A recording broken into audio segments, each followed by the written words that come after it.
আমরা তৃণমূল বা বিজেপি আমরা রাজনৈতিক লড়াই তো ডেফিনেটলি করছি, বাট আমাকে পশ্চিমবঙ্গে কাজ করতে গেলে বা মানুষের সঙ্গে সংযোগ রাখতে গেলে আমাকে তো রাজ্য সরকারের সাহায্য নিতে হবে।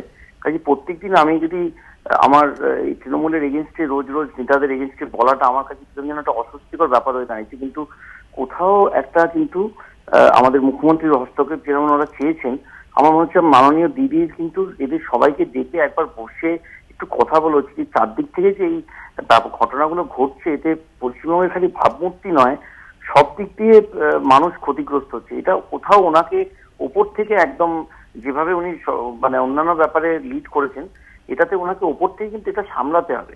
এখানে খালি মানে পলিটিক্সের তৃণমূল তৃণমূল না বলে আমি বলবো ওনাকে এইটা বন্ধ করতে হবে। কারণ আমার কনস্টিটিউয়েন্সির মধ্যে এলাকায় আমি জানি কত মানুষ এটার ফলে এফেক্টেড হবে। তো আমি কালকে যাচ্ছি, জিনিসটা নিজের চোখে দেখবো, বাট তবুও I think it has to stop somewhere.